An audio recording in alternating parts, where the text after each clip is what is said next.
Hello, ladies and gentlemen, and welcome to the Say Report, a philosophical podcast about the positive things in our lives. My name is Devon Decker, and joining me is my host companion. Oh, it's me, Sejohn. I thought you were going to say my name. No, Sorry I about kind that. of wanted to cue you up for it. I wanted to see how enamored you were with my description of our show after last I week's was actually conversation. as you said that I was thinking I thought we settled pretty well on a show that will say things that may not be true, but they probably won't be funny. No, Um, no. See, you even you internalized it incorrectly. I was thinking, I'm like, I don't love the fact that we're saying right up front that what we say isn't true, because it sort of just reeks fake news in the 2018 landscape. We're that's what discussing we our are. own The Say Report, philosophy. the only true fake news. There, see, woof, woof. Hey, well, I will gladly hold that mantle so that we can stop calling everybody else that. How about that? That's We are something. we are the only fake news. It's the Spider-Man fellow. He's the problem. Oh Threat God. or menace. And it And now I'm getting begins. sued by And J. so Jonah it begins. Jameson. A fictional character has just served me papers. All right, here we go, ladies and gentlemen. We officially become the Spider-Man report about 5 seconds ago. You haven't played the game yet, so we can't be the Spider-Man report yet. Yeah. No, I have not had the opportunity. The bummer about this is that this is at the exact right time in my life where I don't have the money to spend on a video game yet. And that's an interesting thing that you bring up, Sejohn, because I played Spider-Man yesterday, start to finish, tip to tail, as I say. I don't know, do other people say that? Tip to toe might be the way that other people know it, but tip to tail works just as good. Although I would argue, isn't the tip the tail? I Ooh. guess is it like your nose tip when you say tip? What are you saying? I don't know. I've just always said tip to tail. See, I don't actually analyze too much of what you say, but now here I am, and now it's all falling apart. Oh, dude, don't do that. Don't follow. So, anywho, a week ago, the 2 Sundays ago, right as the crow flies, I Mhm. sat down and decided I'm going to Also, not finish. a proper word there, but that's okay. Why? What is it? What is it supposed to be? As the crow flies is a directional thing. You can't. It's not a time length thing. Why not? He did the Kessel Run in under 12 parsecs. Okay. Everybody fucking loves Star Wars. Well, yeah. Okay. I didn't write that line. You can't hold that up against me. I'm just saying, people will forgive it if it works, if it sounds cool. All Actually, right, a lot of fine. people don't forgive the parsec line, do they? Yeah, no. I mean, you really picked the worst example for the worst metaphor. Here we go. Dude, I know you haven't seen Solo because I was the only person who saw Solo and I didn't saw have my Solo. Men in Black memory erasing afterwards. I saw Solo and I thoroughly enjoyed it. Oh, so Take did that, I. How world. have we not talked about Solo then? I loved Huh? Solo. Because as much as I enjoyed it, I totally understand why nobody else did. So Yeah, that's why we haven't talked that's a about good it. Is point. because we pretty much understand why nobody else wants to talk But I about it. am going to say I loved my whole argument about the Kessel Run, like going back to high school, was it's probably like he cut a mile off of a trek that people usually do. Truckers talk like that all the time. Han Solo is nothing if not a trucker in a vest. I mean, that's exactly what he is. He is definitely. You know what he is? He's Smokey. Oh my god. I mean, he's the bandit, is what he is. I He got that really totally is wrong. the bandit. He's the bandit. He- I mean, that's what he is. He's just running beer across state borders. It's just harmless little fun. The best That's all part it about is. that is that Chewbacca is Snowman. That Yeah. is the best part about that. I mean, like that's. I mean, through and through, that's exactly what it is. It also And makes Darth Vader smoky. that makes that. Yeah, that makes him Smokey, which is also perfect. I can't think of any of his lines right now. Any of Smokey's lines? Any of- Gosh any- darn it, Bandit! That's basically him that entire movie. No, there's. I was gonna do that really creepy one where they pull up when he pulls over the hippie guys, and Oh, he's like, "Put your hands anywhere you like except your pecker." yeah. And I'm like, "Is that the line though? That's creepy." And Sally Field is the female lead Yeah. in that one, right? She's yeah, Princess God, Leia. she's so perfect in that movie. She's so good in that film. Yeah. Oh my god. I mean, Smokey and the Bandit definitely came out after Star Wars too. Uh-huh. So also rest in peace, Burt Reynolds. I was really sad. Yeah, no. I mean, like we should totally, yeah, just give a quick shout out because it is a true loss. Yeah, man. Yeah. That last movie that he made, what is it called? It was called like The Last Hollywood Star or something, right? Yeah, Like, something along those lines, yes. yeah, which is like a beautiful film to go out on. I mean, from what I understand, it was like a mixed reception of that film, but I have no doubt that people are gonna at least look back on it fondly The as craziest like thing a for hell of a me role for him to go out on. from the Burt Reynolds thing, and like I had not realized this, was one of my favorite Reynolds films is Sharky's Machine. Huh? I love that movie. Yeah. And Edgar Wright tweeted out that like, he's always regarded as this actor, but like let's not discount his directing, like Sharky's Machine. And I'm like, I love Sharky's Machine, and I feel like it's just not remembered. And Edgar Wright's response to me was, it was pretty much the backdrop for Baby Driver. Which, rewatching Baby Driver, I'm like, oh my god, it really was. Nice. Like, that was super cool. And it's just one of Yeah. those films that I cannot find it on DVD. I don't know if it exists on DVD. If it does, it's probably like $300. And it's a movie that is super good. Because, like, very rarely do you follow a vice cop in a movie. You know? Yeah. I mean, well, there you go, everybody. Say Report, the only show where we can make a shitty joke about Star Wars and it leads us to a really heartfelt moment about Burt Reynolds. We really do need to brand ourselves. But again, this is like for production talk, not playing the Spider-Man game and me giving you fake news about Venom's origins in it. Oh God. That was fun. I don't care. You can find that the cast of me playing through Spider-Man yesterday on my Twitch channel, twitch.tv/Fox0. But let's talk about Spider-Man, because that's what I want to do. I want to talk about. I want pictures of Spider-Man. The game's so nice you played it twice. The Like, game's talk to me about so it. nice I played it twice. And the reason why I played it twice is, as I've said before on this show, I have a very difficult relationship with Batman Arkham City. Okay, yeah. I can admit that it is in every freaking slider turned up to 11 from Arkham Asylum. Like, it is a better game than Arkham Asylum, but I feel like there's not a lot of substance there, and that's because I did New Game Plus in an hour and a half, which is like still crazy to me, and probably just how my mind remembers it, but I blasted through that game in New Game Plus mode.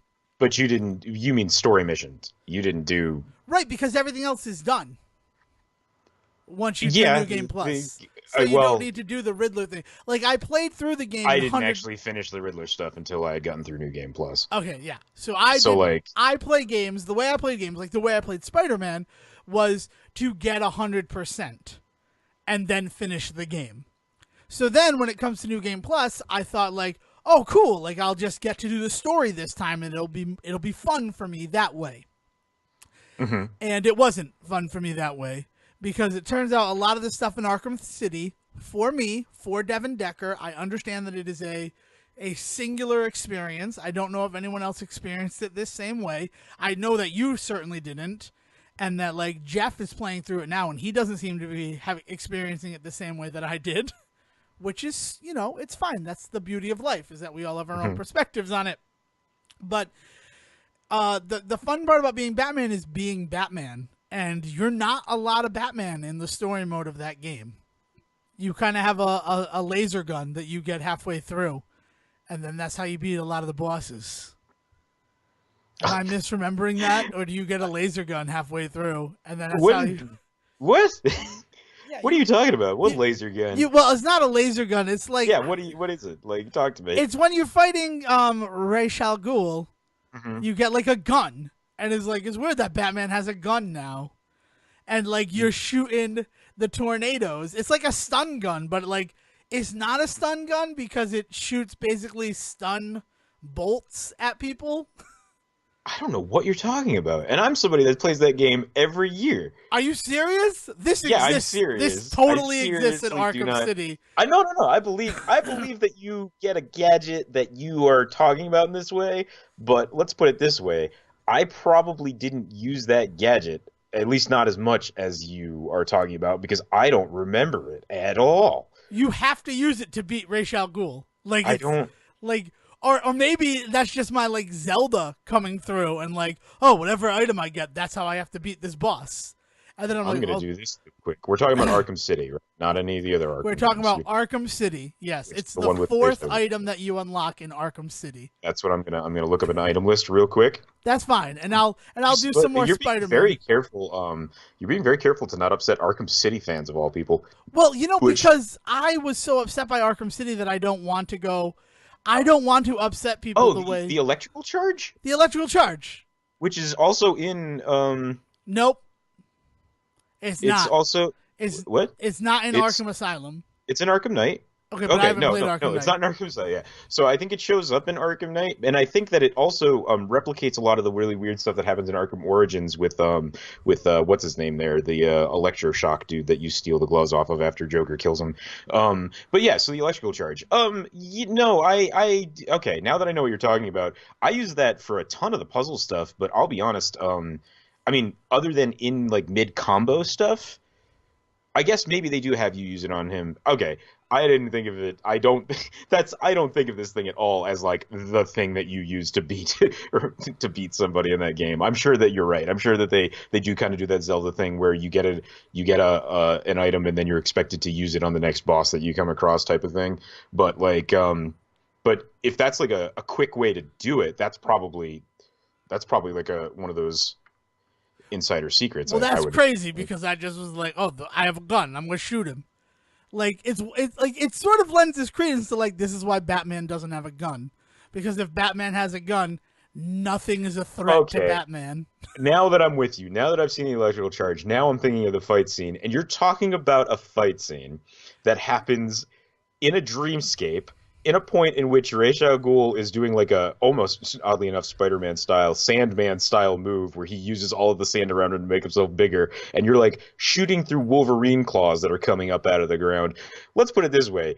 No part of that moment is what I would call a Batman moment, other than the fact that it's like it's all happening in his head and he's fighting Ra's al Ghul. Right. Which Is exactly my point. My point is the story mode of Arkham City is not a lot of Batman moments. It's a lot of video game moments. It's a lot of video game moments. I think that it's weird for me because there's a lot of weird stuff that happens with Ra's al Ghul in general that is not very Batman-y, because Ra's al Ghul is one of the few villains that brings out the Bruce Wayne like element, because he knows him as Bruce. Because as far as the canon is concerned nowadays, Nolan pretty much solidified it. Like, he trains Bruce, so he doesn't see him as Batman. He sees him, right? So what we see in a lot of those weird moments, because even in the comic books when he fights him, like it's very much out of Batman character. I mean, consider the fact that he is responsible for Jason Todd's death, the most like upsetting like threshold moment in all of Batman comics, which has now become a trope, but when it happened at the time was completely something you never saw in Batman before. So I think in general, like in the spirit of the thing, like I think it's a really good capturing of what Ra's al Ghul does when he comes into the story, is he always fucks up Batman's world in a very un-Batman way, which is what makes him such a like specific kind of villain. That being said, does that make for good video game fodder? I mean, obviously it didn't work for you. I'll be honest. I never thought about it this way. That's not my point. That you've like stretched it and contorted it in a way that like my point is there. My point is still the silly putty, but like it's all wavy lines now. Because my point is, you described a scene where he is a sand creature and you're shooting him with a gun. And it's like, this is a really cool Batman-y boss fight, right? Like, the biggest complaint about Arkham Asylum is when Joker becomes a huge hulking monster, and you basically have to beat him the way that you beat Bowser in Super Mario Bros. 3. Yeah. Right? Like, that's a big issue with that game, right? Where, like, the other fights in that game, like, maybe Poison Ivy aside, feels like how Batman would have to fight his enemies. I think you're completely forgetting about the Scarecrow stuff. But the Scarecrow stuff is all mental and in his head. So, but so is the stuff with Ra's al Ghul. Okay, because but all mental in his head. Stop, because let me get this out. My point in Batman Arkham City is that because we are not even talking about Spider-Man yet. Oh yeah, look what I did again. the point of Arkham City, and I'm not even going to spoil Spider-Man for you, Sejohn. Like I'm legitimately trying to be a good friend to you, but I'm trying to talk through this right, go ahead. thing that Go is ahead. my problem. The thing with Arkham City is the story mode of it feels more like a video game than getting to be Batman. Like the side missions are when you get to be Batman. Okay. Does that make sense? Yeah, I just Like I when also you're completely investigating. disagree. Like I get what you're saying, Okay, but I actually but you think haven't it's very said that you Batman-centric. disagree. You've just been like, yeah, but then this happens, and I'm like, yes, and that's my example of when it's bad. And also there's this thing, like Arkham City really felt like a video game to me, and I know that's a ridiculous thing to say, but like the coolest thing about Arkham City is also what I think is one of its downfalls, and that's in New Game Plus mode, when you fight Mr. Freeze, you need to disrupt his armor every unique way that is possible in the arena. Mm-hmm. Which is cool, and is like, that's kind of like being Batman and being all, ingenuitive and figuring out how to best your villain, right? Right. But at the same time, is super video game that is just like, yeah, now you can't do this anymore. Figure out another way to do it. Okay. Why is that a bad thing, I guess is my next question. Because it makes me conscious that I'm playing a video game. I mean, granted, I haven't played Arkham City since 2011. Yeah, Is that when I it mean, came out? Like it's been if you're talking about 7 years. like ruining the immersion, I think that's one of the things you have to remind yourself is that you're playing New Game Plus, which means you literally have already played through this story before. So you're no longer playing it for the immersion in some weird way. You're playing it for the challenge. That's why you do New Game Plus. That I think that is the original reason for New Game Plus, and I can't think of a game otherwise that doesn't that presents New Game Plus as a way to really get into the story. That's never the point. Chrono New Trigger Game Plus is kinda always does, and it's also the trope namer. So I'm just gonna say that because How? playing through New Game Plus and Chrono Trigger, it expands on most of the characters that you meet during that game by allowing you to meet them out of order and defeat Lavos out of order as well. So you see how their lives would be changed and affected that way. So you get to see new story stuff and things like that. Yes. Well, I and I understand. don't know. But I don't know any other game that does that. Okay. In any way. Well, Nier Automata basically also does that. No, Nier Automata doesn't really technically have New Game Plus. You're supposed to play through Nier Automata like 1,000 times. Yeah, right. That's the thing. But each time you play it, it's different. Yeah, but that's not New Game Plus. That's just that story is meant to be on repeat. Like that is just like. Okay, I get that. I understand. But my point is, I was nervous after beating Spider-Man that it would succumb to the same thing that Arkham City succumbed to for me. That's all I'm trying to say. Yeah, well, it's funny to me that you'll play a game like God of War and just dial it up to 11 and go and deal with all of the stupid video game crap that gets in the way of you actually enjoying that game. But that's the point of playing God of War on those high levels. You're given that same opportunity in Batman, and it's suddenly a problem. So I'm just trying to figure out what exactly is the difference there. Like when a game becomes so I guess here's another issue that I have with the difference between Arkham Asylum and Arkham City. Again, this is not the point. We've gotten distracted by Batman, and I'm the fool for bringing up Batman because I know that you have this weird affection for it. So I'm trying. What I was trying to do was frame it in something you understood, so that I could avoid spoilers for a game that you want to play. And I don't understand why you haven't yet. And it's not because of the monetary. Go rent it for $3 from a red box. Or do they not have red boxes in Utah? They have red boxes out here. I think you're being a little overprivileged in your understanding of how much money somebody might actually have after a move like this. I mean, that's a true statement right there. But like $3 against $60. Oh, it's definitely a better price. That's a factual statement. You could borrow a quarter from 12 people. That's what Ahab did. Or someone in Moby Dick does that, right? I don't... It's the only thing from Moby Dick that stuck with me is the dude who borrows quarters from people with no intention of paying them back. Because no one really cares about a quarter. Not like the breakthrough symbolism in literature, but you know, the fact that somebody borrowed a quarter from somebody. Dude, but he borrows quarters from everybody because nobody expects a quarter back, and he's apparently a millionaire in Ahab time money. I don't call me Ishmael. Anywho, All right, but so Spider-Man. so Spider-Man, I sat for 6 hours doing side missions 2 Sundays ago as Okay. the crow flies. Uh,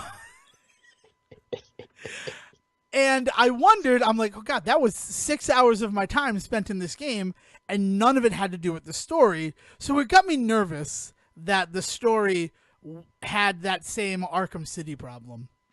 So what I decided to do a week later was sit down and play 6 hours of Spider-Man, focusing only on the story, and see if I enjoyed it. And my fear was that I would bust right through it the way that I busted through Arkham City.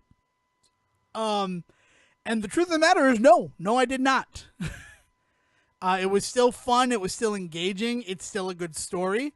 And I think most important of all is at the end of it, if you only accomplish story missions in the game, you have a completion rating of 60%. So that means that 60% of that game is the story. Yeah. And I think that's important. Yeah, no, I mean, like, that's where it comes down to for Arkham City. Because in order to 100% Arkham City, it requires you to beat the game and then beat the game again on New Game Plus. Like, those are requirements. So that means that, like, the story on its own, if you just play for the story, you're not doing 100% of the game. You're not even really doing 50% of the game because it's expecting you to do it again.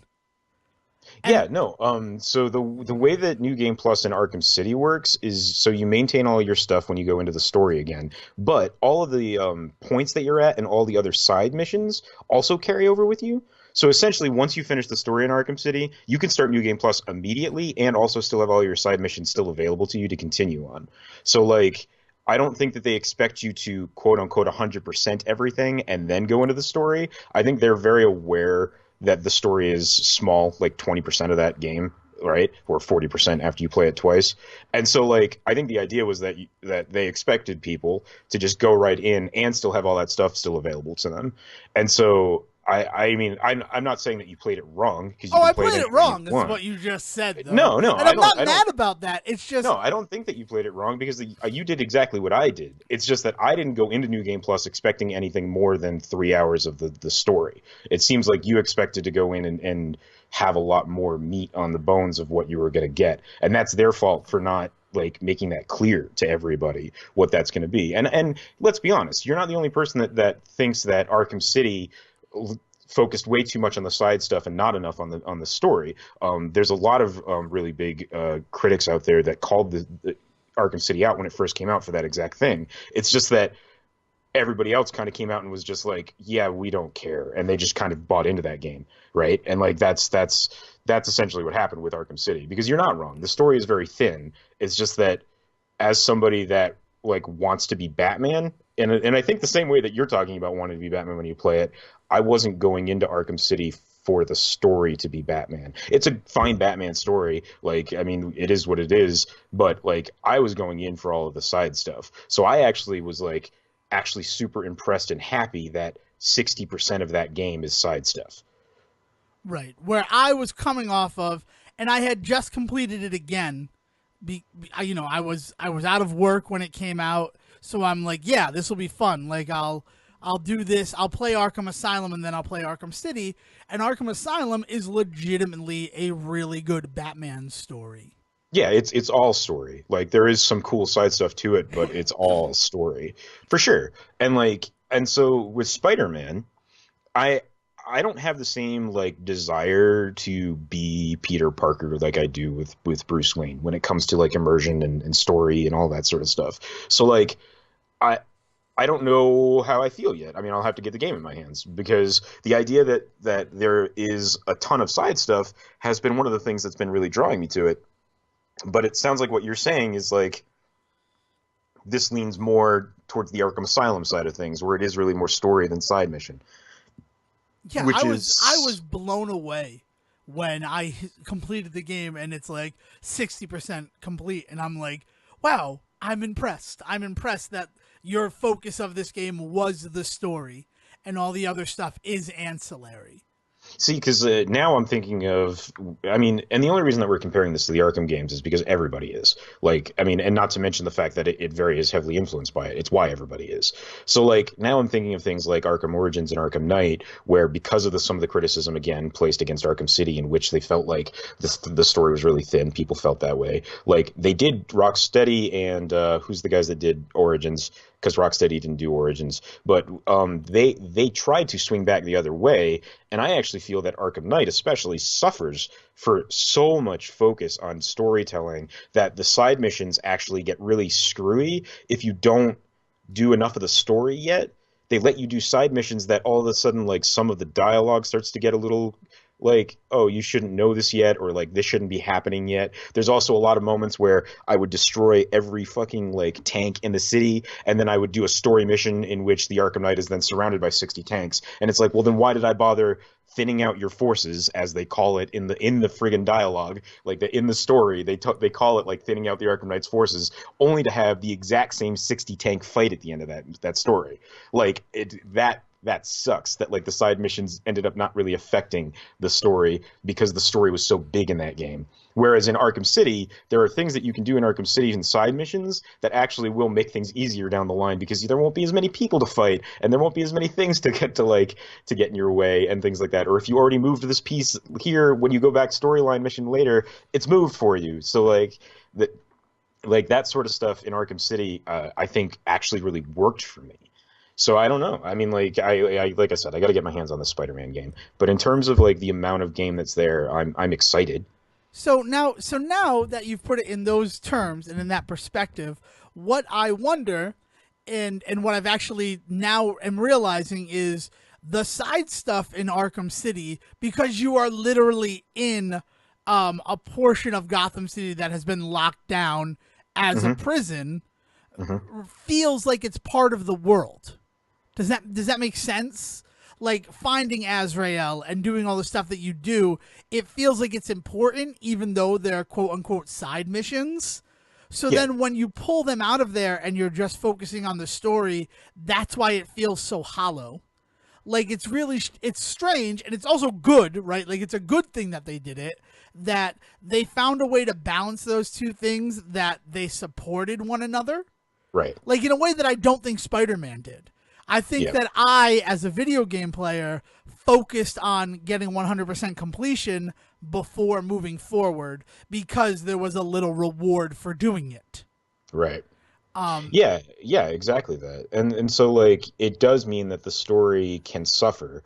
The hope is that the slack is picked up by the story of those side missions, which I think Arkham City does really well. Yes, and I will agree with that, but I think where I have criticism from Arkham City is people all around me, and like I am learning, and I have learned, right? Because this is like a 7-year-old 7 years ago Devon Decker that we are examining his approach to the world, right? Like this is a different person than I am now, and I understand that.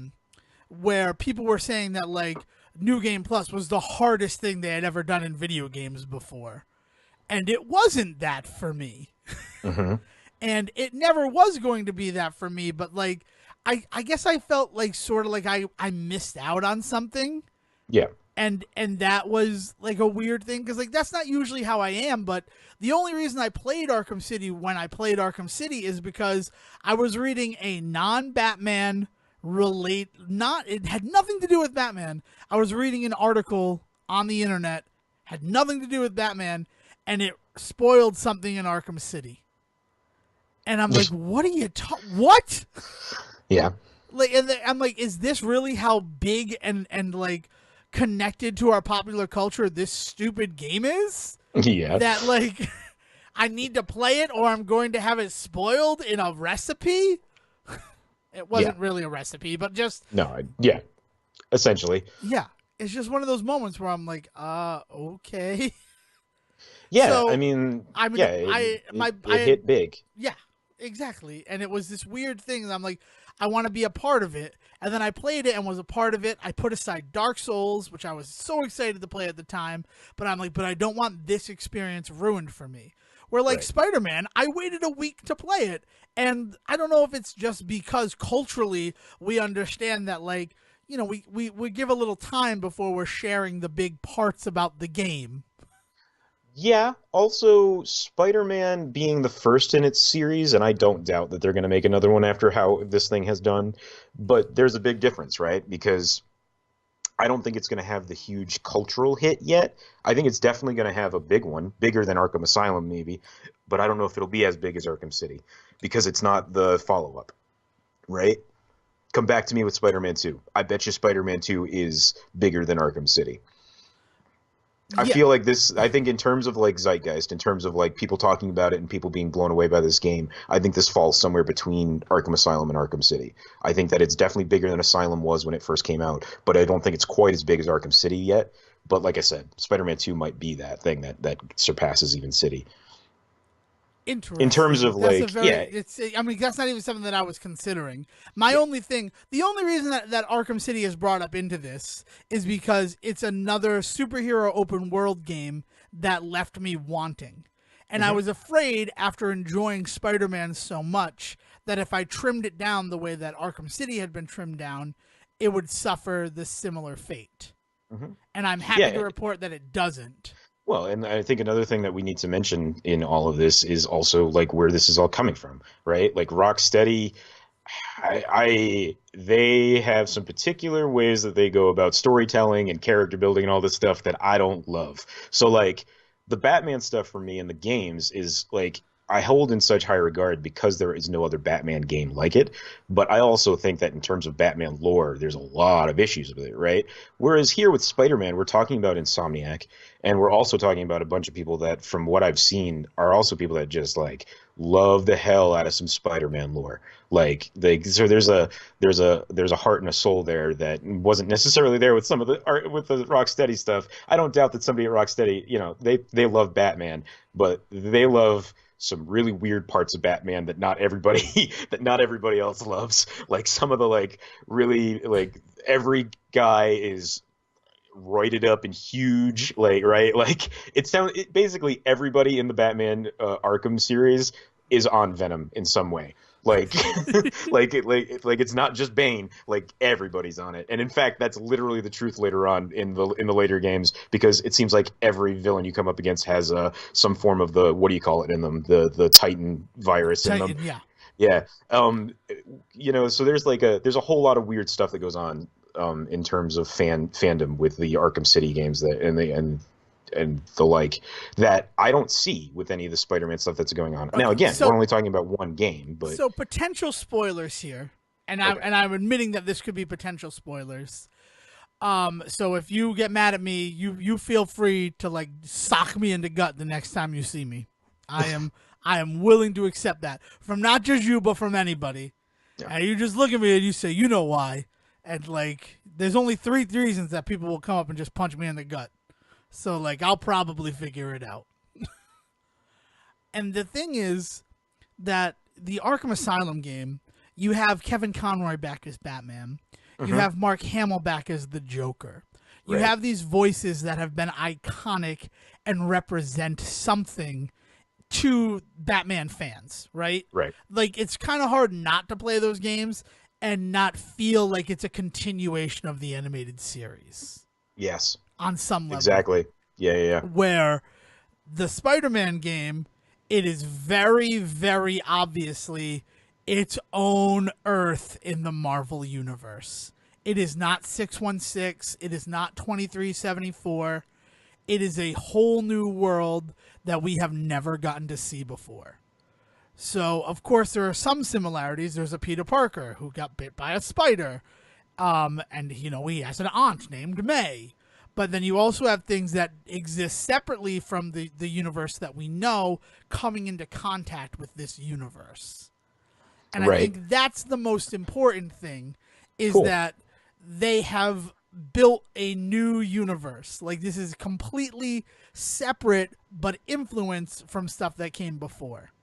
And it's interesting, since we're talking about that, one of the things that the first Spider-Man game that a lot of people compared to the Arkham games, Shattered Dimensions, it was very blatantly, this Spider-Man is the comic book Spider-Man. Yeah. This Spider-Man is Ultimate Spider-Man from the comic books. This is Spider-Man 29. Like, it was like very much like, these are the characters that you know. He's from 616. He's from 2374. Like, don't, like, that shouldn't influence how you feel about them in this game and what they're doing. Where this one, it's like, yeah, no, this is a new world. Enjoy it. Enjoy it for what it is. Yeah, I think that yeah, it's weird because and I think it's a uniquely Spider-Man thing to be able to do that. yes. Yeah, that's what it is. Is I think that it comes down to the idea that like people are the relationship that we as a culture have with Spider-Man versus the relationship that we have with a lot of other heroes allows for that in a really positive way. Does that make sense? Well, yeah, especially, I mean, if we even take one step back and look at Marvel and DC, like, Marvel is all about doing crazy shit. Not even just rebranding. Like, you brought up, what, 1609? Is that 1602? Yeah. 1602, right? Yeah. 1602 is very clearly not Earth 616. Right. And it's one of those things where they're like, we will allow you to do basically anything with our characters because long ago we came up with this idea that every universe is distinct and different. Right. We came up with this beautiful thing called the Watcher and the What If series, and it allows us to pump out more books and get to do things with our characters because people understand that this character is Earth 616 Spider-Man. Right. And people understand that the MCU Spider-Man is a different Spider-Man. Same with Iron Man, right?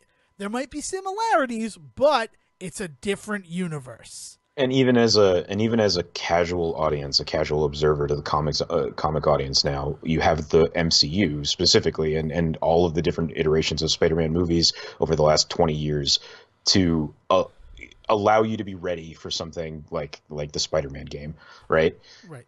Where DC is so protective of Batman that in a adult-oriented Black Label series, they put in, for completely artistic and believable reasons, a shot of his penis, and they're like, scrub it from the fucking world.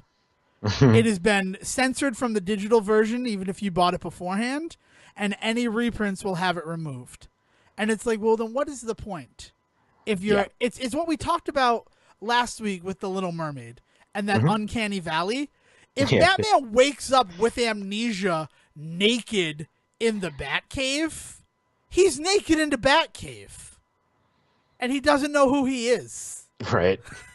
It's not like, it's not one of those things where like, yeah, but he got shorts on, right? He lost everything except for his bat briefs. No, like, he just looks down at the label and he's just like, "Oh, I'm Bruce Wayne." Oh, Bruce Wayne says so on my fundies.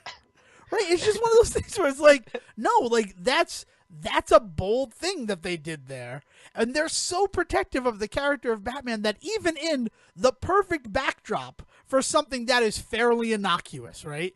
It's not like they show him banging Harley Quinn. Right? Right. And they're showing penetration. It's not bat porn. It's just how protective they are of their characters and how little they want to see changed or anything different done with them. Right. And they also have like Crisis of Infinite Earths and things like that. Like they employ that same thing that Marvel does, but where Marvel encourages variety because you get to tell different stories if you have variety. DC is like, no, but Batman is still Batman. They would never do a Batman where Batman's parents were alive. And I understand, like, that's a big part of Batman. I get it. But a big part of Spider-Man is that Uncle Ben is dead. And I have read Spider-Man books where Aunt May got killed. And it is Uncle Ben who had to raise Peter. And how that changed him as a hero. Yeah. I mean, like, there's definitely a line for them, right? Because like something that people something that people like to bring up in this case is like how Watchmen started out as being a Justice League story, and then eventually they went to Alan Moore and they were like, no, you can't make this Justice League characters. Like, you can't even make this like B team or C team characters. Like, you've got to create a whole other universe for the Watchmen to be in. And now we're seeing that whole kind of collapse in on itself, right? But at first, Alan Moore very much wanted to tell the Watchmen series with like Superman instead of Doc Manhattan, but the DC was just not going to allow that, right? But I mean, like, credit where credit's due. They do their weird thing. I mean, Flashpoint is like the prime example of that. But everything always very sitcom-esque, always gets returned back to normal Everything is somehow. okay at the end. Yeah, everything is okay at the end. Like, I just I don't want to ignore like the obvious counterexamples to what we're talking about, Right. but also those counterexamples all kind of fall apart if you really start to examine them in any way. Okay, but the best thing about that, right, is the one time that Marvel really did the DC thing of resetting the status quo after something crazy was One More Day, Hmm. and that is hugely derided by Uh-huh. that community. Right. They're like, no, Spider-Man shouldn't have acted this way at Hmm. all because he's Spider-Man. Yeah, man. Yeah, no, I mean, Marvel is always ready to evolve with the times in a way that DC just can't seem to. That is true, and so if they're able to bring that into the game in some way, that's awesome. That's a fantastic, like, great approach to Marvel IPs in general, right? I mean, like, you can't be afraid to fuck with them. I mean, and I think that that's what makes the MCU work, like you're saying. Yeah. So, like, again, if the video games can follow that path, that can only mean good things. Jeez, this is. I had Well, and something then else. so, Yeah. well, no, I wonder if in the Arkham City stuff, just to get back to that, like, as much shit as I give you about that stuff, and like, I get why you don't like that game, but I also wonder if maybe what it is that some of that stuff is too DC up its own ass Batman-y for you. Like, it's not that it's not Batman in the right way, but Batman in a way that you just don't prefer him. And again, DC not wanting to like fuck with things. Because like What? Batman going into his own head and having a drug trip, that happens. But that's not the Batman that everybody wants to deal with on a regular basis. But the second that you put some of the characters into those games that they put into those games, it's hard to avoid those like weird fucking events. I don't know, So I man. I'm think just it's I'm just never gonna understand why you don't like Arkham City. That's what it comes down to. right, but I think one of the things that I admitted this very episode is that I'm not even 100% sure why Arkham City like fails for me. I think Yeah. it's what it really is okay. So here's a weird example. Mega Man and Mega Man 2, right? Okay. Mega Man is a fine game. It is a fine game, right? And it establishes a lot of the stuff that has been like paramount in the Mega Man series since the original game came out in 1987. But Okay. Mega Man 2 came along and it made everything better, Hmm. right? It added two more Robot Masters. There was like a sense of unity of the End Wily stuff, not just like random things. It Right. added the password system, right?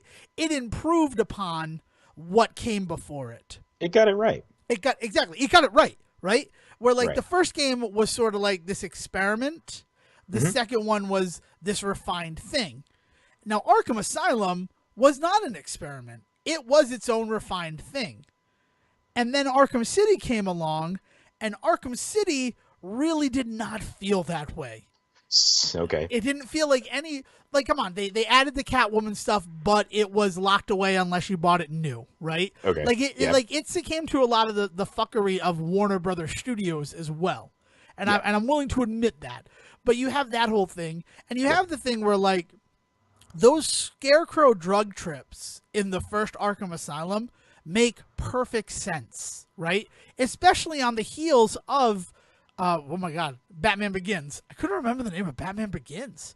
Yeah. Where like Scarecrow was not scary. He was Cillian Murphy, and then, people took the drugs and he became freaking scary.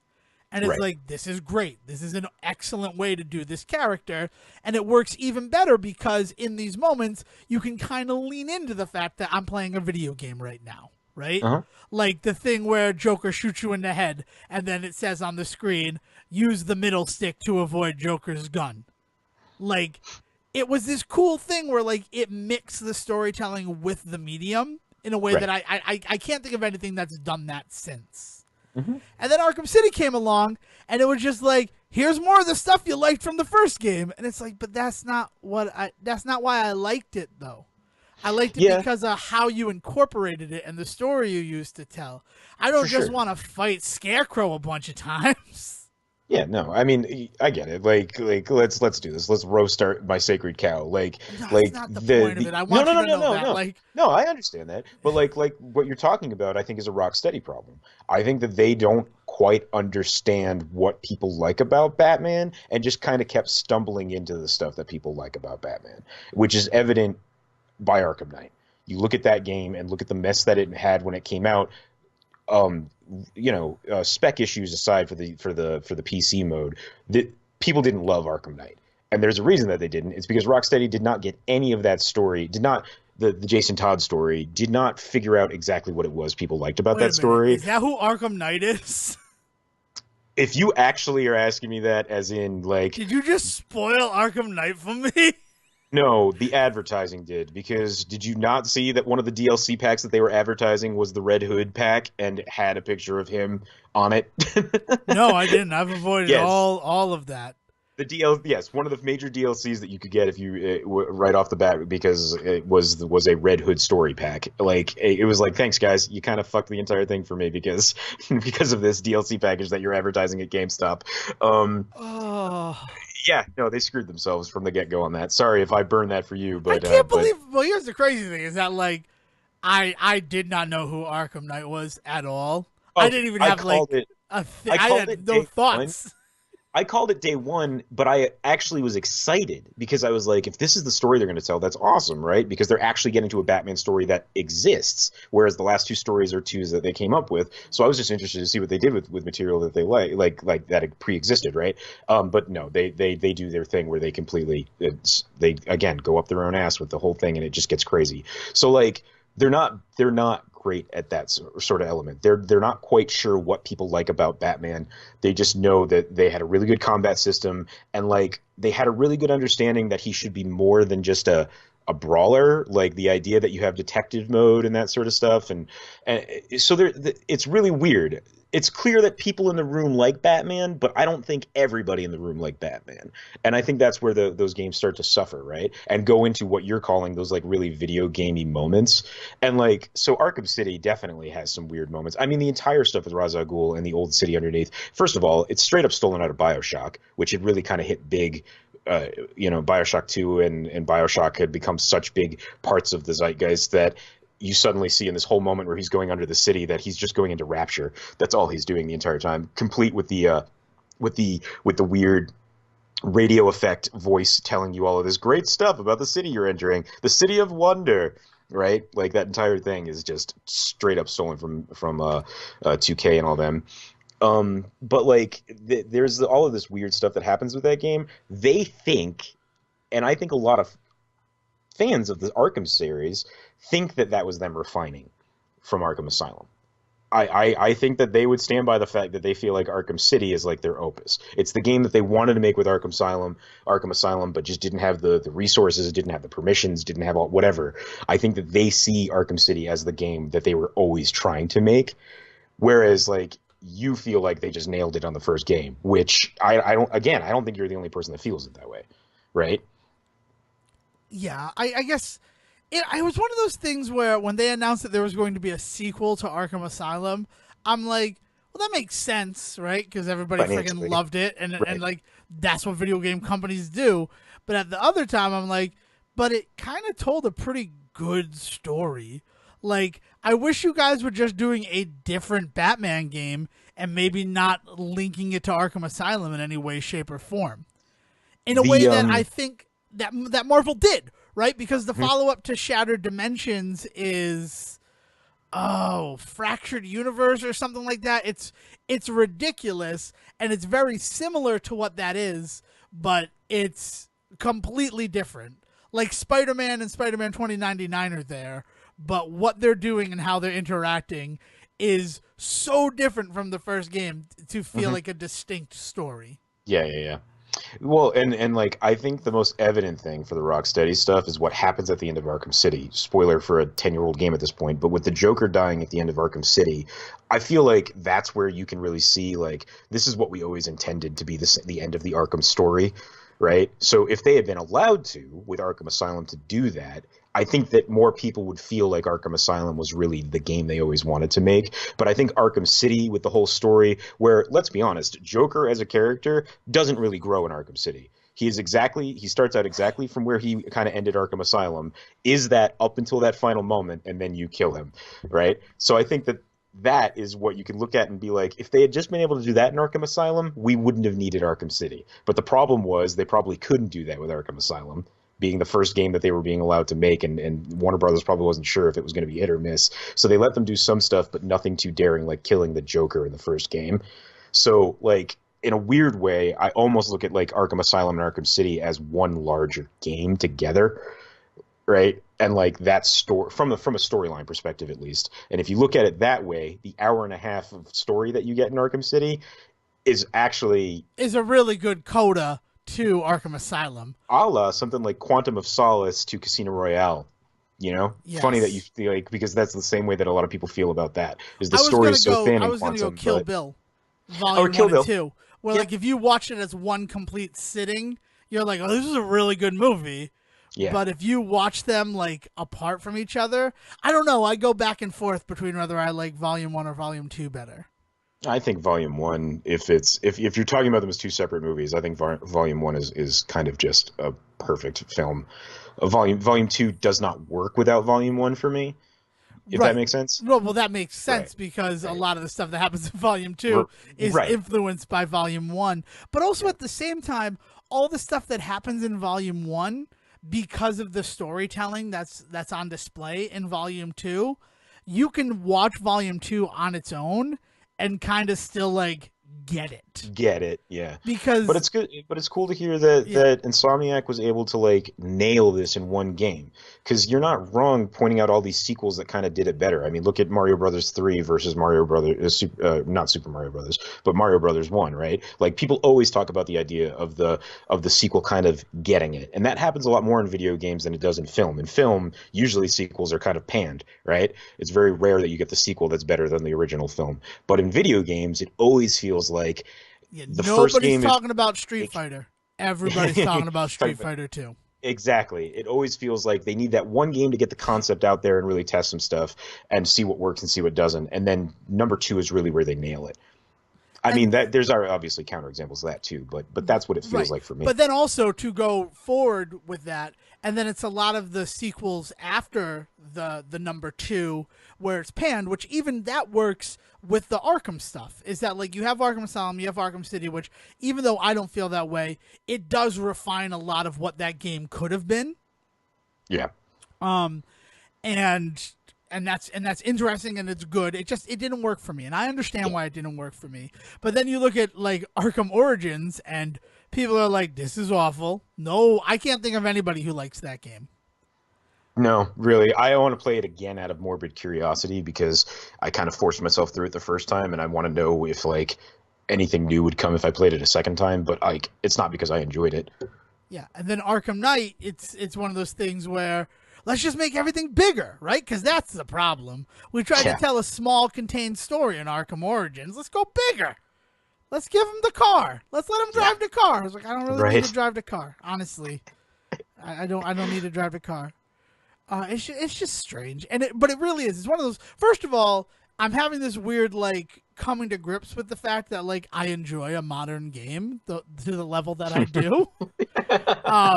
Yep. Like even your brother was like, I can't believe you went back to Spider-Man so quick. He's like, I did not expect that. And I'm like, yeah, neither did I. Let me tell you. I was just like, I guess I'm going to play it on Sunday. I'm going to play through it.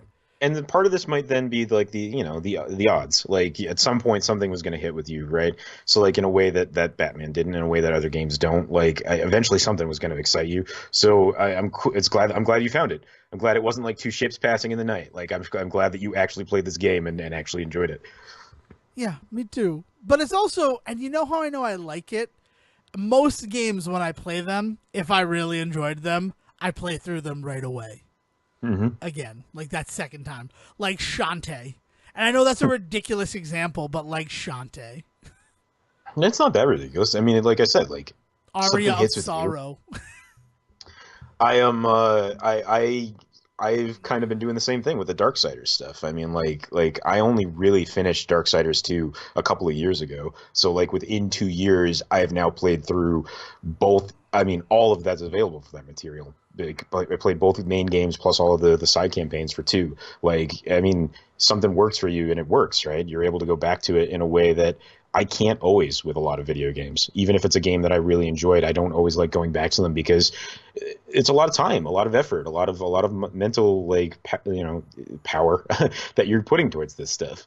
And so to find one that I don't know, it doesn't make you think about the amount of like stuff you're sacrificing for it is cool. Yeah, that is very cool. Like I want to do the Messenger again, but I want to do it on Steam. Like I want to compare it to Switch, and I don't want to buy the game again. Right. Especially when I had Spider-Man coming, and like Mega Man 11 comes out in 2 weeks. Well, next week. So I don't know. It's exciting. It's excited to be excited about a video game again. I'm going to be honest with you. Yeah. No, that's awesome. Yeah. So I don't know. I had wanted to talk about something else, but you know what the beautiful thing is? We're going to get to tease what we're talking about next week. Yay! And that is that BoJack Horseman is coming to Comedy Central, which is crazy in a lot of ways. Yeah, it really is. But this is good. This is going to give me some time to figure out what other things have done this, this streaming service to syndication. Because I can't think of another one off the top of my head. Well, there's a network. There's Universal HD that runs a lot of the DreamWorks animated series that are on Netflix, and I've seen Mako Mermaids on there. But like that almost feels like the Netflix channel in a lot of the way that it exists. Cool. So I am wondering if BoJack is the first to go straight from being on Netflix to being on an over-the-air cable station. Well, because I'm talking because Orange is the New Black, when it came out on DVD, you could stream it on Verizon and Cox. Right. Just like it was a movie or something. You just had to pay for it. Cool. Well, I'm excited. I'm excited for next week. So that's it. So go watch like the couple episodes from the first season of BoJack Horseman if you have the ability, because we're gonna watch it. I think it might just be the first one that's airing though, right? Like I don't understand how it's going into syndication. Like it seems like they're starting from season 1, episode 1, as a follow-up after South Park, which I think is great because I've been tired of like the crap they've slotted in after South Park. That being said, I did love Legends of Chamberlain Heights. I thought that show was great, but Jeff and Some Aliens didn't really work for me. Oh man. Okay, we'll talk next week. So we got that. So we're going to be talking feelings about Jeff and Some Aliens. So we're going to be talking about animated series this week. If you want to yell at me about my thoughts on Arkham City or praise me for my rather forward thoughts regarding Spider-Man, I can be found on Twitter at Devon D. Decker. And if you just want to remind me of how awesome I am, you can find me at Siege vs. the World. And until then, Will, get us the hell out of here. Thank you for listening to the Say Report with your host Devon Decker and Sejohn Serwick. Please follow the guys on Twitter and Facebook by searching for The Say Report, and you can always subscribe on your podcast channel so this is delivered straight to you and you can enjoy it every week. With apologies to your mother, we'll see you next time.